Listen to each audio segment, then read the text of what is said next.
हाँ जी, नेक्स्ट देखिए 45 पेज पे एक ना उन्होंने कुछ वी कैन से कि कोई एग्जाम्पल देके डिस्कस किया हुआ है। कहते कि जो फोर्स हैं वो हमेशा ही अच्छी नहीं होती, है ना। ये नहीं हम कह सकते कि अगर आप स्ट्रॉन्ग हो तो आप स्टूपिड भी हो, क्योंकि स्ट्रॉन्ग इन द सेंस अगर आपके पास फोर्स है तो आप उसे फ्रंट में लेके बैठे रहेंगे, उसकी वर्शिप करेंगे। अगर कोई भी प्रॉब्लम होती है तो फोर्स को यूज़ करेंगे। This is not right. कहते हैं अगर हम एक एग्जाम्पल कंसिडर करें नेबुलस रिंग की। नेबुलर रिंग क्या है, जर्मन मिथ में एक इविल फैमिली के बारे में बताया हुआ है जिनके पास बहुत सारा गोल्ड इकट्ठा हुआ पड़ा था। तो नेबुलस रिंग की बात करें, कहते हैं वो जो जाइंट थे उनके पास गन्स थी या फिर हम कह सकते हैं उनके पास गोल्ड था। यानी पावर से बात की जा रही है। गोल्ड भी पावरफुल चीज़ है, गन भी पावरफुल चीज़ है, लेकिन उनको पता ही नहीं था, उनको रियलाइज़ ही नहीं हुआ कि हम इतने पावरफुल हैं, इसलिए उन्होंने अपनी पावर को यूज़ भी नहीं किया। तो जो कैटास्ट्रॉफी थी यानी जो डिस्ट्रक्शन थी वो डिले हो गई। और जो कासल था वालहल्ला का कासल कौन सा है, जिसमें कि हीरोज़ रहते थे, यानी पुराने टाइम में जो भी ग्रीक हीरोज़ है ना होते थे, या वो रोम हीरोज़ होते थे वो रहते थे। तो होम ऑफ हीरोज़ है वालहल्ला। वो इनसिक्योर तो था लेकिन वो ग्लोरियस था, क्योंकि जब जब फोर्स आगे आती है ना तो आपका जो सक्सेस है, आपकी जो एक हम कह सकते हैं डेवलपमेंट है, वो रुक जाती है। फफनीर कोल्ड, अब फफनीर क्या है, एक ड्रैगन है जो कि वो गोल्ड है ना, जो नेबुलस रिंग में है उसके ऊपर वो कवर करके अपने आप को बैठा है और उसको वो बचाता है। तो फफनीर है, कहते हैं वो होर्ड ऑफ, वो ग्रम्बल करता है, वहाँ पे गरजता है, ग्रंट करता है। इससे क्या कहते हैं, उसकी जो आवाज़ है वो यूरोप में आज भी सुनने को मिलती है। जैसे मतलब पुरानी मिथ होती है ना, वैसे है ये। लीव्स हैं अभी भी उसके डर से कांपते हैं, बर्ड्स हैं उसकी वार्निंग से वो डरती हैं। कहते हैं एक दिन फफनीर क्या करेगा, डिस्ट्रॉय कर देगा सब कुछ, but by a blessed dispensation he stupid. लेकिन कहते हैं ये एक तरह की ब्लेसिंग है, फफनीर इतना ज़्यादा पावरफुल है पर उसे पता ही नहीं कि मैं पावरफुल हूँ, जिसके कारण जो कैटास्ट्रॉफी है, डिस्ट्रक्शन है, वो डिले हो रही है और क्रिएशन है जो वो पॉइजनस ब्लास्ट से दूर है। फिर नेशन के बारे में बात की हुई है। द नेशन क्या है, अबाउट मोरल थिंग के बारे में है। वो पर्सन जो कि मोरल थिंग्स के बारे में टीच करता है उसके बारे में। कहते हैं वो would Hari the monster up, वो क्या करेगा, मॉन्स्टर को अप कर देगा, उठा देगा या लेके आएगा। The mystic would say he didn't exist, लेकिन मिस्टिक जो मिस्टीरियस पीपल है वो क्या कहेंगे, वो नहीं एग्जिस्ट करता। बट वॉटन कौन है, जर्मनिक गॉड है। वाइज़र देन ईदर, वो क्या है, सबसे वाइज़र है, सबसे समझदार है। हैसन टू क्रिएट वॉरियर्स, वो बहुत जल्दी वॉरियर्स को क्रिएट करने की कोशिश करेगा। बिफोर डूम डिक्लेयर्स इटसेल्फ, इससे पहले कि सब कुछ ख़त्म हो जाए। Then the Valkyries are symbol not only of courage. Valkyries कौन है, ओडिन नाम का कोई पर्सन है मिथ में, पुरानी हिस्ट्री में। उनकी डॉटर है जिनको कि वलहला में दबाया गया था। वलहला क्या था, हमारा हीरोज़ का घर। तो वाल्किरीज क्या है, सिंबल है करेज का और इंटेलिजेंस का। रिप्रेजेंट, वो क्या करते हैं, ह्यूमन स्पिरिट को रिप्रेजेंट करते हैं। अपॉर्चुनिटी देते हैं कि while the going is good, सब कुछ अच्छा चल रहा है, one of them even find them to love. Then Brunhildes क्या है, पावरफुल फीमेल वॉरियर्स की बात की गई है। ब्रूनेहिल्ड क्या है, पावरफुल जो फीमेल योद्धा थी, जो जैसे लक्ष्मीबाई को हम कह सकते हैं इंडिया की मिथ में, इंडियन हिस्ट्री में, वैसे ही ये क्या है, यूरोप की हिस्ट्री में है। Song him the recurrence of love and since it is privilege of art to exaggerate, she goes even further, है ना। वो आगे गई और उसने डिक्लेयर किया कि लव है that always Triumph and feed upon freedom and lives. मतलब ये सारी एक मिथ की जो एग्जांपल दी हुई है इसी में यही बताया हुआ है कि हमेशा पावर को यूज़ मत करो। जब तक बंदे को पता है ना वो पावरफुल तो है लेकिन उसे पता ही नहीं कि मैं पावरफुल हूँ, तब तक क्या है, कैटास्ट्रॉफी है, डिस्ट्रक्शन है, वो दूर है।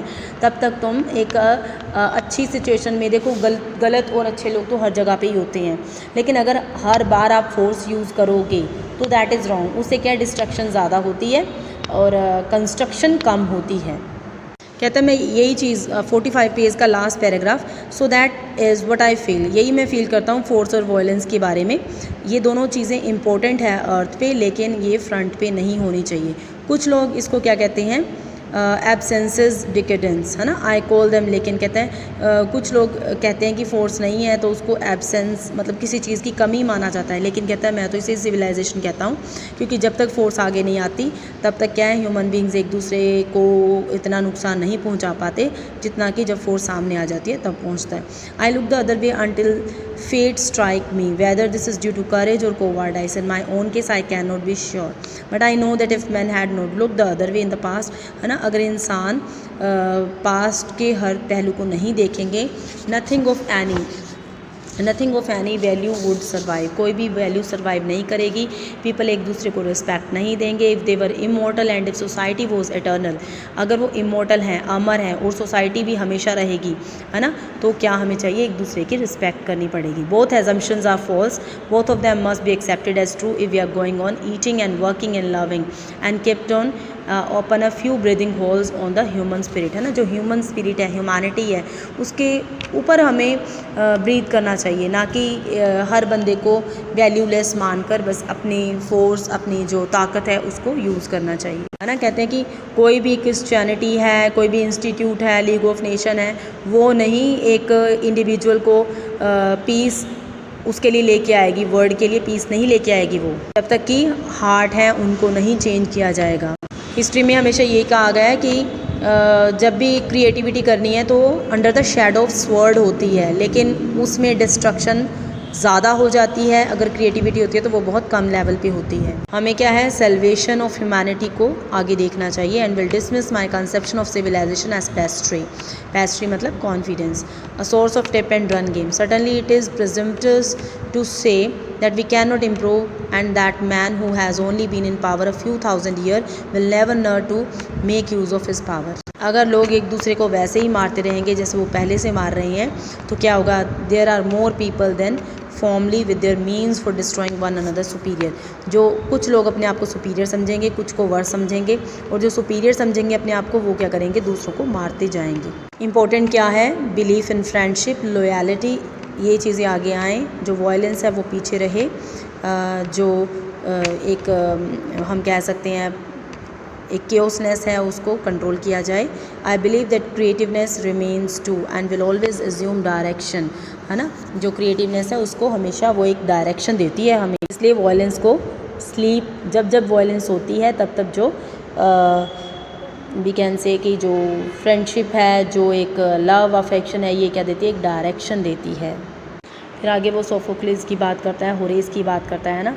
सोफोक्लिस कौन है, फेमस ग्रीक ड्रामाटिस्ट है, उसके बारे में बात करता है। कहता है मैं ऑप्टिमिस्ट तो नहीं हूँ लेकिन मैं सोफोक्लिस के जैसे भी नहीं सोचता। होरेस की बात कर रहा है, ये रोमन पर्सन है, पोइट है, उसके बारे में बात करता है कि होरेस ने क्या कहा है कि हमेशा अगर हम हिस्ट्री में देखें तो जैसे जैसे आगे सिविलाइजेशन बढ़ती जाती है तो सुपीरियर लोग पैदा होते हैं।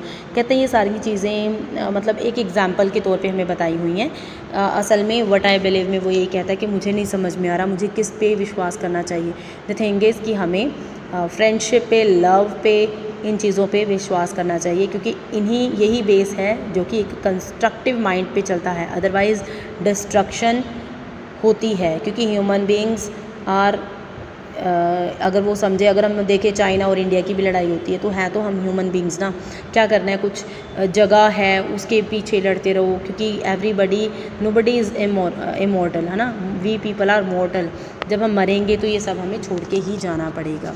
सो 47 पेज का आपका जो स्टार्टिंग वाला जो 46 पैराग्राफ से आपका 46 पेज से पैराग्राफ स्टार्ट हुआ था वो 47 पेज पे पैराग्राफ ख़त्म होता है, वहाँ तक ही ये आपका चैप्टर कंप्लीट हुआ है। Next audio I will send very soon.